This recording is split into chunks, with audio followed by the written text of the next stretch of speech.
것이.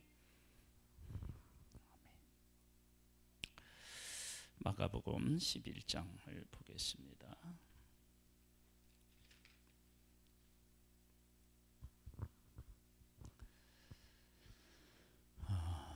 오늘은 역사의 주관자이신 예수 그리스도라는 제목을 가지고 우리가 이제 이 역사의 주관자 되시는 예수님, 하나님, 이거에 대한 확실한 고백을 하면 세상에 어떤 일을 만나고 어떤 일이 일어나도 사실은 담대할 수 있는 것이 역사를 주관하시는 분이 하나님이시구나라고 하는 그런 고백이에요. 그 1장 11장 1절에 보면 그들이 예루살렘에 가까이 와서 감난산 벳바게와 베다니에 이르렀을 때 예수께서 제자 중 둘을 보내시며, 그래서 이제 이르시되 너희는 맞은편 마을로 가라. 그리로 들어가면 곧 아직 아무도 타보지 않은 낙이 새끼가 매어 있는 것을 보리니 풀러 끌고 오라. 만일 누가 너희에게 왜 이렇게 하느냐 묻거든 주가 쓰시겠다 하라. 그리하면 즉시 이리로 보내리라 하시니. 낙이 주인은 예수님하고 미리 사전에 조율한 것이 아니에요.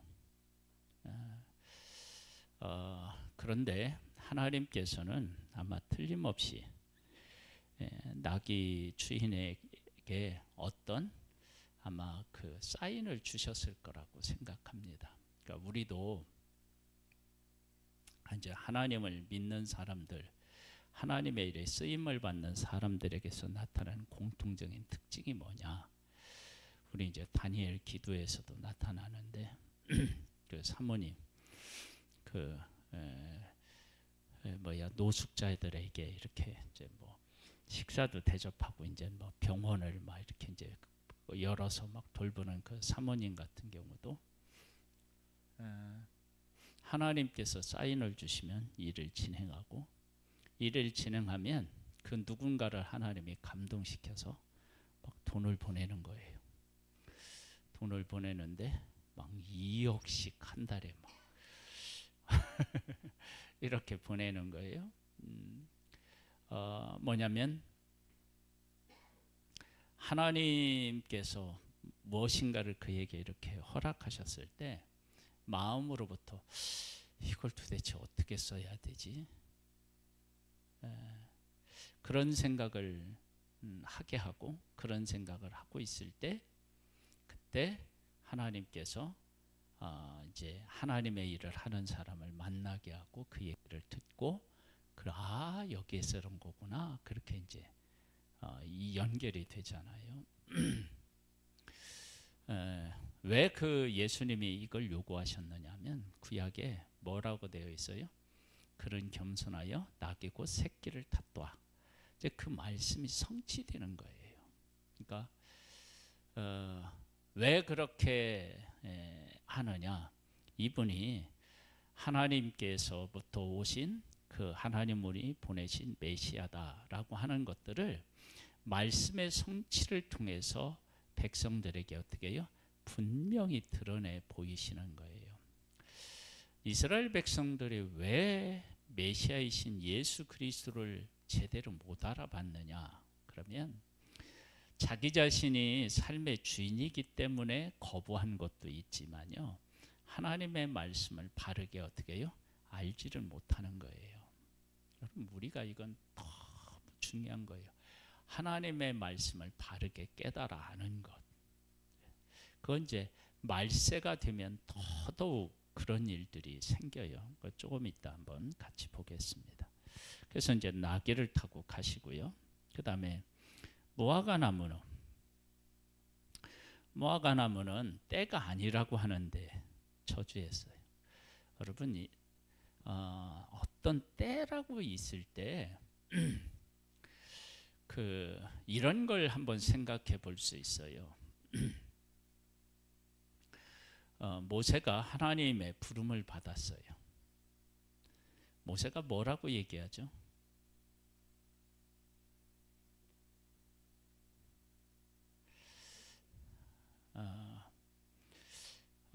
그것도 분명히 얘기를 했고, 또 뭐라고 얘기했냐면 자기는 이제 애굽에서 도망 나왔잖아요. 그렇죠? 그리고 하나님의 백성이 자기가 그 백성들을 위하는 마음을 헤아리지 못하고, 그래서 또 문제가 생겼고, 이제 그런 일들을 다 이렇게 종합해서 핑계를 댄다고요. 나 못 간다. 그런데 그때가 모세가 비록 나 못 간다, 준비 안 됐다, 그렇게 한다 할지라도 하나님이 어떻게 해요? 이미 준비해 놓으셨다고요. 그 하나님의 때인 거예요. 때. 여러분, 때는요, 보이는 때가 있지만 그 보이는 것을 초월하는 하나님의 때가 있어요. 때. 무화과는 꽃이 피지 않고 열매가 맺어요. 그래서 무화과예요. 그런데 그 꽃이 열매 안에 있다고 얘기해요. 그래서 꽃이 없다고도 말할 수 없다, 그런 말도 있는데, 어쨌든 꽃이 피지 않고 열매를 맺으니까 그 나무가 열매를 맺으려면 열매를 맺는 동안에 뭐가 있어야 되냐면 꽃이 아니라 뭐가 있어야 돼요? 열매가 있어야 돼요. 그리고 때가 안 되었다라고 얘기하고 예수님이 이제 영원히 못 하겠다 얘기를 했는데, 지금 하나님의 백성들에게 예수님이 오셨는데 하나님의 백성들이 예수님을 맞을 준비가 돼 있었나요? 안 돼 있었나요? 안 돼 있었죠. 그런데 오셨나요? 안 오셨나요? 이게 무서운 거예요.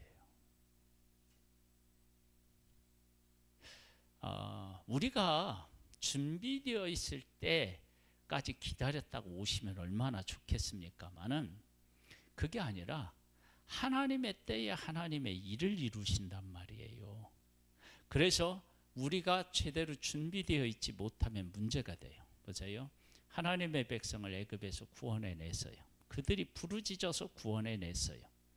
그래서 그들이 부르짖어서 구원해 내셨는데도 불구하고 약속의 땅에 못 들어가요. 왜 못 들어가냐면 준비가 안 돼 있었던 거예요. 그게 이제 문제예요. 그러니까 우리가 하나님께서 우리들에게 어떤 일, 우리들을 통해서 어떤 일을 하실 때 우리가 준비되고 우리가 다 이렇게 할 때를 우리의 그것을 때라고 얘기하면 안 되고요. 우리가 하나님의 때를 깨달아 알아야 되고, 그래서 하나님의 때에 우리가 맞춰져야 돼요. 그래서 우리가 준비 안 되면 어떡하냐? 제자들이 준비가 안 됐지만 예수님은 뭐를 지셨어요? 십자가를 지셨잖아요. 준비가 안 되니까 어떻게 해요? 다 부인하고 도망갔잖아요. 그렇죠? 그러면 지금 하나님께서 하나님의 일을 이루시려고 지금 어떤 일을 진행해 나가시는데, 내가 준비가 안 돼 있으면 어떻게 되느냐? 그 일에 함께 할 수가 없다고요. 무서운 거예요. 만약에 내가 준비되어서 그 일에 함께 한다? 그러면 그게 진짜 복인 거예요. 그래서 우리는 어떻게 해야 되냐? 깨어 있어야 되고, 어떻게 해요? 준비되어 있어야 돼요. 무화과의 때가 아니지만 주님이 찾을 때 있어야 돼요. 이스라엘 백성들이 준비가 안 됐지만 오셨어요. 예수님을 알아봐야 되고 영접해야만 살 길이 열려요. 우리도 마찬가지. 언제 오실지 몰라요. 내가 지금 준비되어 있어야 합니다. 그래서 이런 것은 예수님이 분명히 말씀하셨어요. 주인이 맡기고 갔는데 돌아올 때 깨어있는 종이 보면 어떻게 해요? 복이 있다고 그러는 거예요. 그래서 내 중심이 아니에요. 누구 중심이요? 하나님 중심. 그게 얼마나 중요한 일인지 몰라요. 근데 하나님의 사람들은 하나님이 어느 때 오시든 관계없이 그때에 응답을 해요. 하나님의 사람들은. 그 다음에 이제 성전을 예수님이 정결하게 하셔요. 그곳은 누구냐면 만민이 기도하는 집이래요.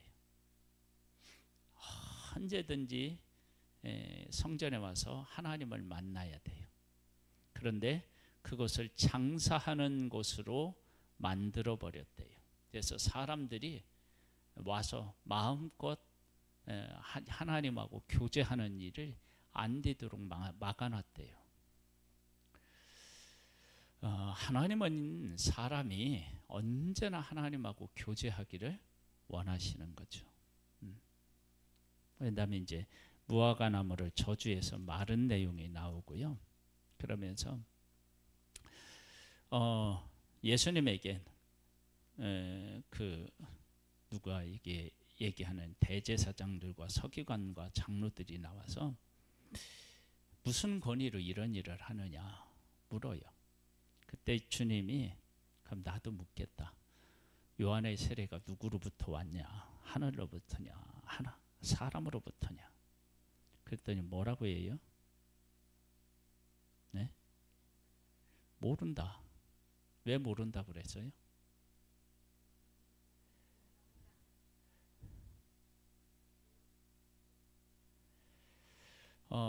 요한이 세례가 하나님에게로부터 왔으면 왜 안 믿느냐고 하고, 그 다음에 사람으로부터라고 얘기하려고 하니까 어떻게 해요? 사람들이 요한을 선지자로 아는 거야. 그러니까 이도 저도 대답을 못하는 거예요. 나도 무슨 권위로 얘기 안 한다. 얘기해야 소용이 없는 거예요. 그러니까 지금 철저하게 대제사장들과 서기관과 장로들은 누구 중심이었느냐면 자기 중심이었던 거예요. 이제 포도원 농부 비유에 대한 얘기가 12장에 나오는데요. 갔어요. 모든 것들을 다 만들어서 농부들에 주고 소출 얼마를 받으려고 갔는데 농사를 한 그들은 그것을 누구의 것으로 하려고 해요? 자기 것으로 하려고 해요. 이 이야기를 들은 이 종교 지도자들은 그것이 누구를 두고 자기들을 두고 하는 것이라고 생각하고요. 잡으려고 해요. 참 이게 뭐냐면은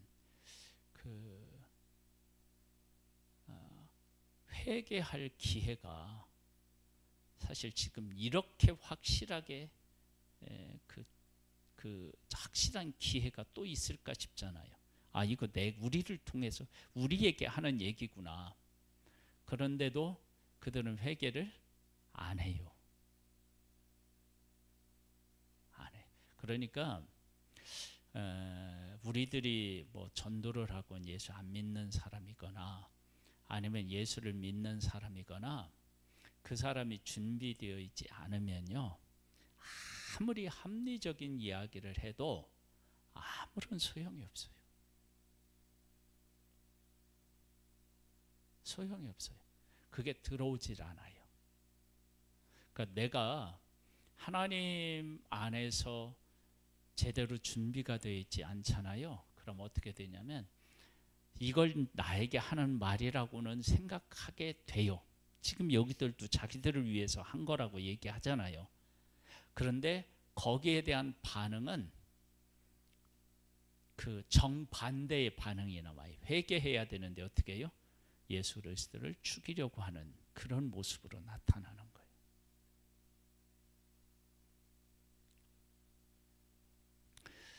거예요. 이들이 이렇게 한다고 해서 이들 마음대로 되느냐? 아니에요. 하나님은 이러냐? 지금 뭐라고 얘기하느냐면요. 여기 보면은 12장 12절에 보면 그들이 예수의 비유가 자기들을 가리켜 말씀하신 줄 알고 잡고자 하되 무리를 무서워하여 예수를 두고 가니라. 나중에 결국은 잡아서 십자가에서 죽여요. 그러면 그들 스스로는 뭐라고 생각하겠어요? 우리 뜻대로 되었다고 하겠지만, 그러나 그것은 그들 뜻대로 된 것이 아니라 하나님의 구원이 성취되는 하나님의 뜻이 이루어지는 곳이 바로 십자가였어요. 이게 참 놀라운 거예요. 사실은 하나님이 하시는, 역사의 주관자이신 하나님이 하시는 일이기 때문에 그게 가능한 거죠.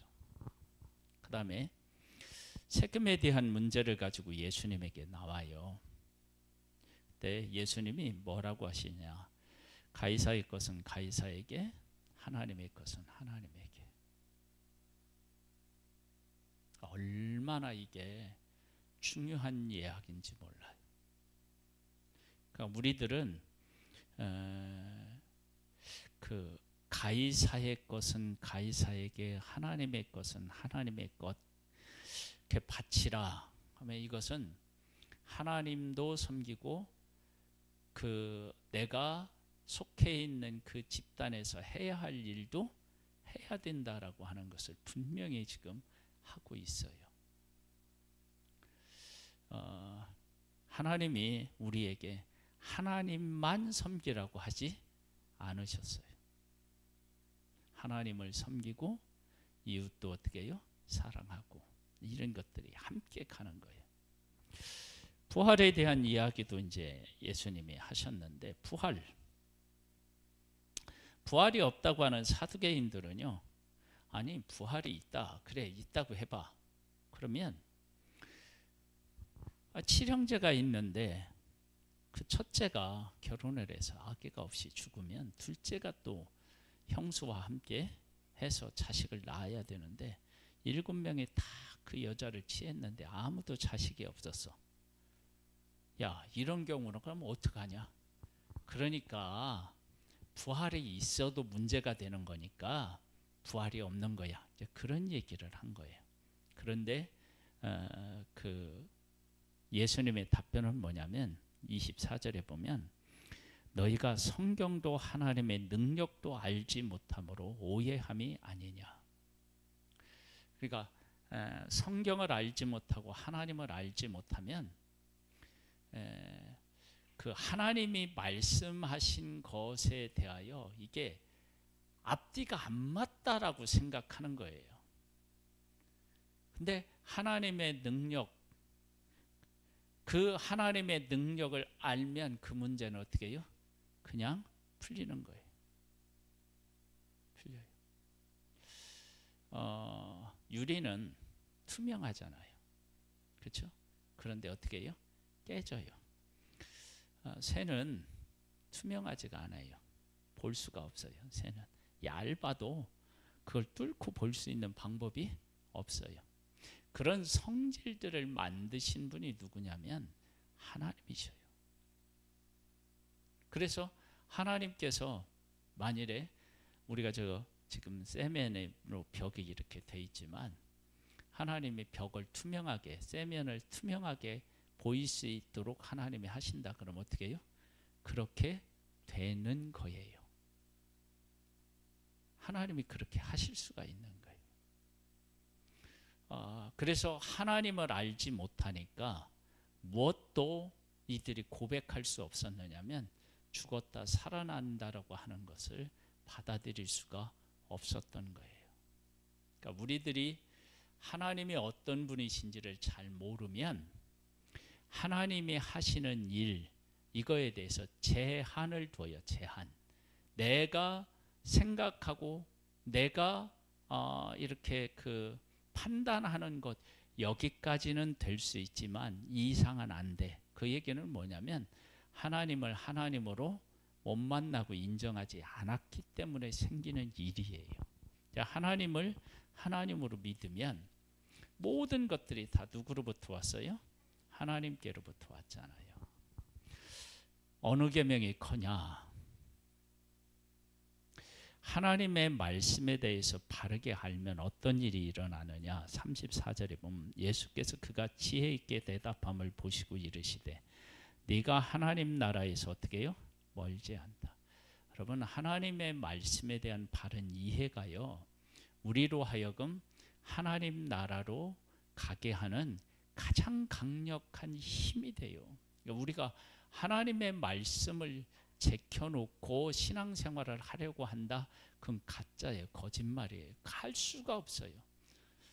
여러분, 내 의지와 내 방법으로 하는 신앙생활은요, 하나님을 섬기는 신앙생활이 아니에요.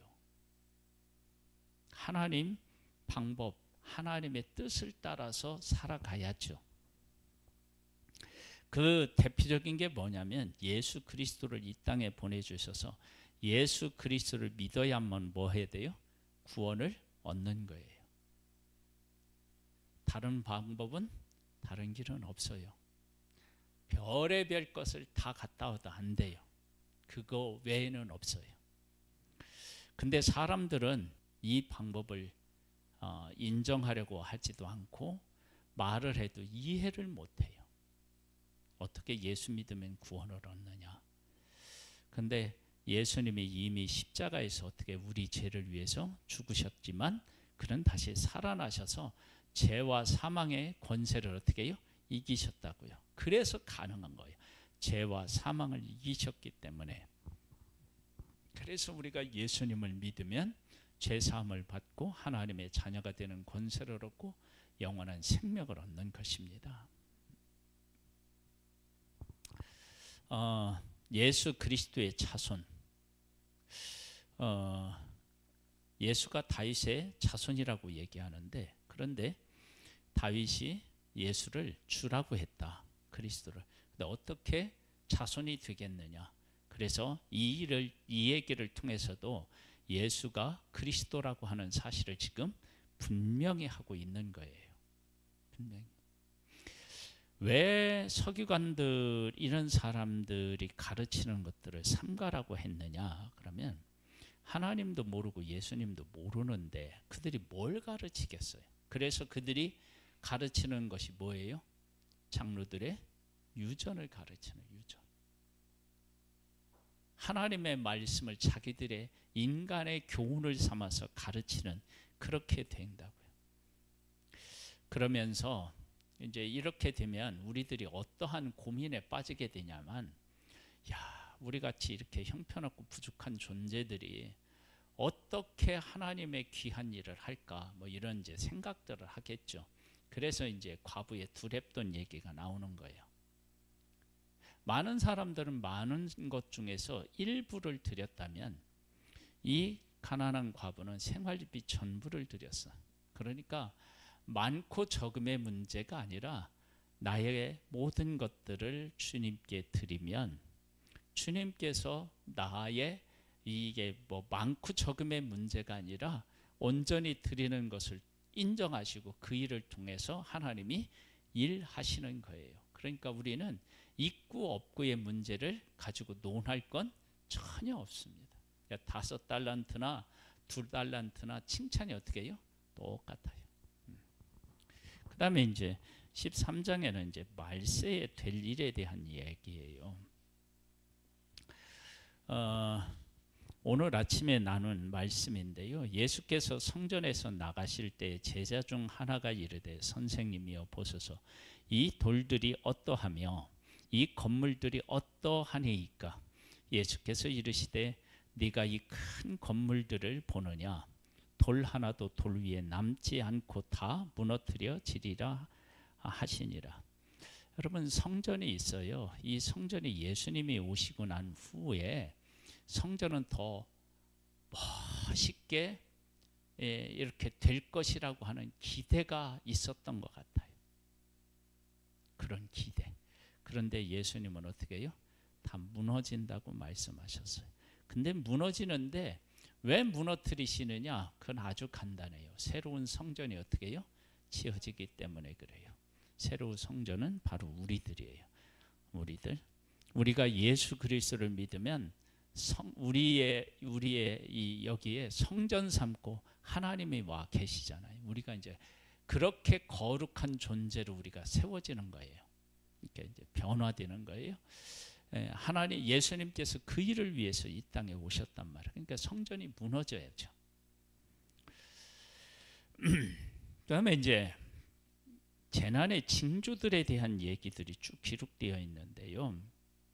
뭐라고 했냐면 예수께서 3절에 보면 감난산에서 성전을 마주 대하여 앉으셨을 때 베드로와 야고보와 요한과 안드레를 조용히 묻되 우리에게 이르셔서 어느 때 이런 일을 있겠사오며 이 모든 일이 이루어지려 할 때에 무슨 징조가 있사오리이까. 예수께서 이르시되 너희가 사람의 미혹을 받지 않도록 주의하라. 많은 사람이 내 이름으로 와서 이르되 내가 그라 하고 많은 사람을 미혹하리라.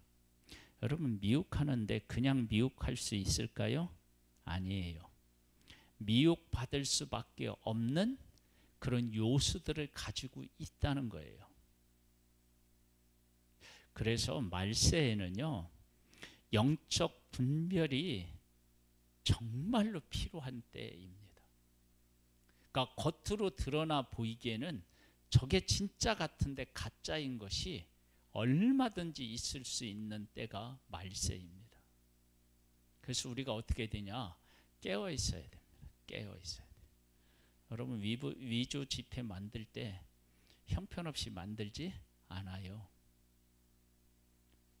구분이 안 될 만큼 만들어요. 근데 위조 지폐는요, 종이에요. 종이.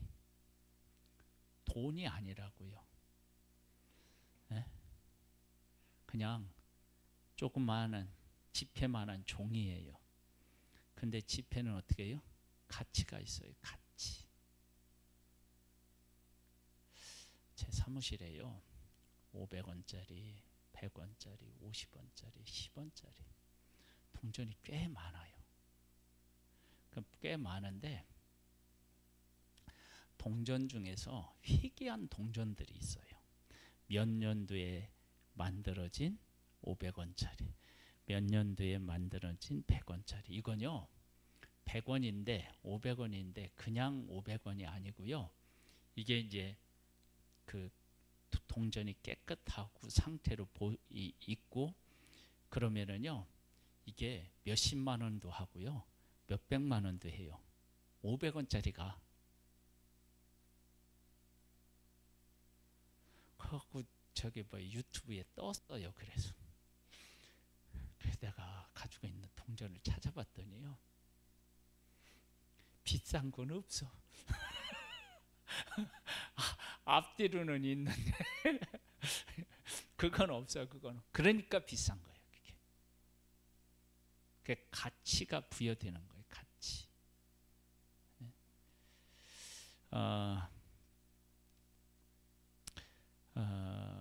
그 말세를 당하면요 거짓이 진짜인 것처럼 그렇게 가장해서 우리를 유혹해요. 그래서 조심해야 돼요. 그래서 무슨 기적을 베풀고 야 거기 진짜다 그러는데 그게 가짜일 수 있어요. 그래서 하나님의 말씀을 우리가 잘 읽고 그 말씀 가운데 나를 세워놔야 그것들이 분별이 돼요. 그게 얼마나 지금 그게 중요한 때인지 몰라요. 우리가. 그러면서 난리와 난리의 소문을 들을 때 두려워하지 말래요. 이런 일이 있어야 돼. 아직 끝은 아니래요. 여러분 난리와 난리의 소문이 들리는데 왜 두려워하지 않느냐? 끝이 아니라 하나님이 어떻게 해요? 보호하시는 거예요. 이것들이 여기 보면 민족이 민족을 나라가 나라를 대적하여 일어나겠고 곳곳에 지진이 있으며 기근이 있으니 이는 재난의 시작이래요. 이런 엄청난 일이 일어나는데 이제 시작이래요. 그러니 나중에는 어떤 일이 일어나겠어요? 근데 그 모든 일 속에서 하나님은 우리를 보호하시고 함께 하시는 줄 믿습니다. 여기 보면 이런 얘기가 나와요. 10절에 보면 또 복음이 먼저 만국에 전파되어야 할 것이니라. 그 얘기가 몇 절, 9절하고 연결되어서 이게 또 의미가 있어요. 너희는 스스로 조심하라. 사람들이 너희를 공회에 넘겨주겠고 너희를 회당에 매질하겠으며 회당에서 나로 말미암아 너희가 권력자들과 임금들 앞에 서리니 이는 그들에게 뭐 한다고요? 증거가 되려 함이라. 그러니까 뭐냐면 우리들이 원치 않는데 어디로 가게 되었다. 그러면 그 간 곳에서 예수 그리스도를 증언하라고 우리를 세운다는 거예요. 그러니까 우리가 말세를 살아가잖아요. 그러면 황당한 일을 겪을 수도 있습니다. 내가 잘못한 일이 아닌데 잘못한 것처럼 되어서 감옥에 갈 수도 있고요. 어떤 일을 만날 수도 있고 그래요. 왜 그러느냐? 그 일을 통해서 복음을 그 사람들에게 증거하라고 우리를 그렇게 보낸대요. 그러려면 우리가 무엇으로 무장되어 있어야 되겠어요? 복음으로 무장되어 있어야 돼요. 준비되어 있어야 돼요. 우리가 그러한 때를 지금 살아가고 있는 거예요. 지금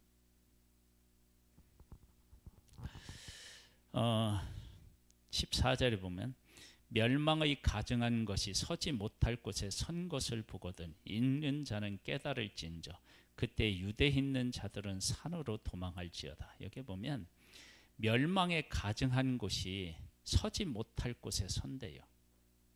여러분 이게 그러니까 뭐냐면 그 가짜가 진짜 자리 같은 곳에 서게 되고요. 진짜는 어떻게 해요? 그렇게 서면 쫓겨나는 거예요. 그 자리에서.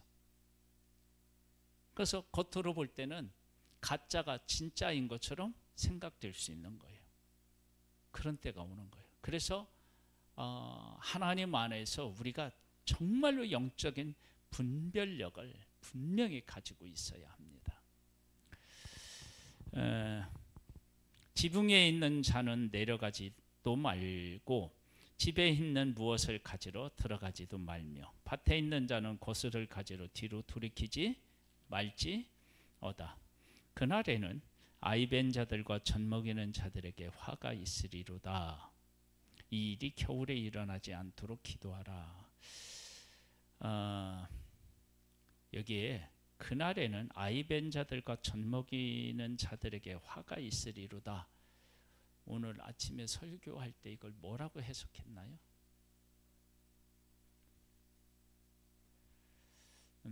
앞에 보면은요 이런 얘기가 나와요. 그 지붕에 있는 자는 내려가지도 말고 집에 있는 무엇을 가지러 가지도 말며. 여러분 어떤 것이 없다 그러면 없어도 되는 게 있어요. 그렇죠? 밭에 있는 자는 겉옷을 가지러 뒤로 돌이키지 말라. 그러면 겉옷 어떻게 해요? 없어도 돼.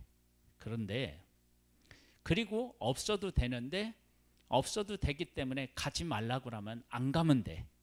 그런데 아이벤 자와 젖먹이 이건 내가 아이는 품었어. 내가 가는 곳에 어떻게 해요? 함께 갈 수밖에 없고요. 젖먹이는 아기가 있는데 엄마가 어떻게 개를 놓고 가겠어요? 그렇죠? 앞에는 뭐가 나오느냐 그러면 안 가면 그만이야. 안 가져가면 그만이야. 근데 이건 그렇게 하나 할 수가 없어. 그래서 이 이야기를 우리가 어떻게 해석하고 받아들이면 되느냐 그러면 말세가 되었을 때 내가 놓지 못할 게 있으면 안 돼요.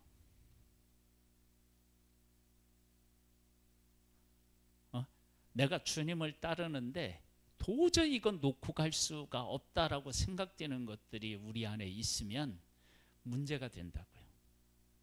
돈? 우리 그냥 놓으면 돼요. 여러분 바울 한번 생각해 보세요. 로마 시민권 어떻게 해요? 버렸어. 그렇지?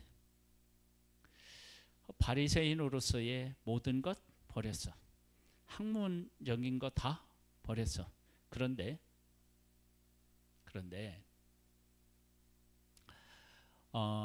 바울을 로마로 보낸 그 사람들은 왜 로마로 바울을 보냈어요? 바울이 가이사에게 상소하기는 했지만 그들은 누구의 마음을 얻으려고 했던 거예요?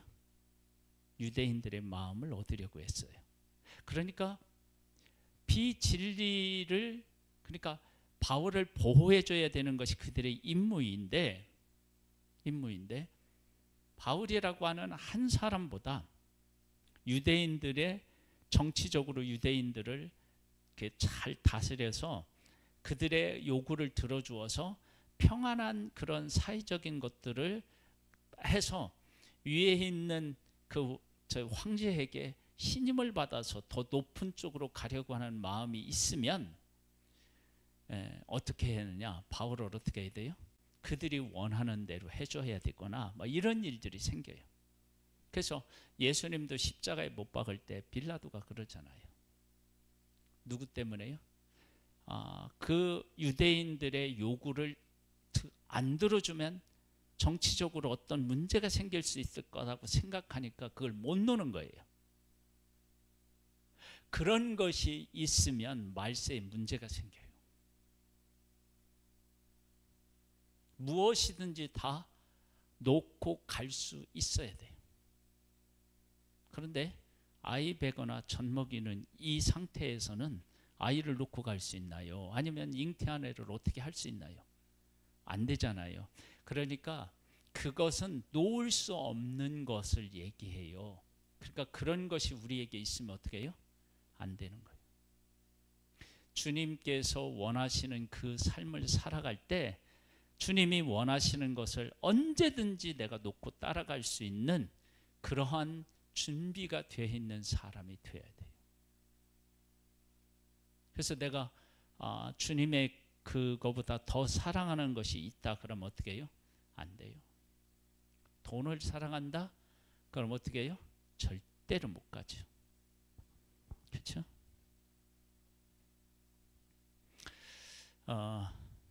그래서 지금은요 두 가지를 강조해요. 하나는 뭐냐면 시대를 분별해라. 시대를 분별하기 위해서는 하나님의 말씀이 내 안에 살아 있어야 돼요. 그 말씀으로 분별하는 것밖에 없어요. 그 다음에 내가 하나님을 사랑하는 것보다 더 사랑하는 무엇인가를 가지고 있으면 큰일 나요. 말세요, 정말. 그러면 우리 주님을 따라가는 일을 따라갈 수가 없게 돼요. 그래서 우리가 이제 그런 것들을 어디에서 우리가 이제 알 수 있느냐? 그러면 우리가 어디로 보낸다? 그러면 이제 13장 9절을 다시 한번 봐요. 너희는 스스로 조심하라. 사람들이 너희를 공회에 넘겨주겠고. 공회에 넘기는 거예요. 근데 공회에 넘겨질 만한 일을 한 게 아니에요. 그 다음에 너희를 회당에서 매질해요. 내가 맞을지를 하지 않았는데 맞았어요. 나로 말미암아 너희가 권력자들과 임금들 앞에 서게 될 거예요. 그 서게 되는데 왜 서겠어요? 재판받으려고 설 수 있죠. 이럴 때 내가 무엇인가를 사랑하고 있잖아요. 그러면 이들의 원하는 요구를 내가 어떻게 해요? 수용할 수밖에 없어요. 그러면 그렇게 되면 어떻게 되느냐? 주님이 원하는 그 길을 갈 수가 없어요. 그래서 아이벤 자들과 젖 먹이는 자들에게 어떻게 해요? 화가 있는 거예요. 그건 버릴 수가 없잖아요. 그걸 어떻게 버려요? 그 버릴 수 없는 것들이 나에게 있으면 그것을 품고 있고 그것을 사랑하고 있으면 내가 주님을 따라갈 수가 없어요.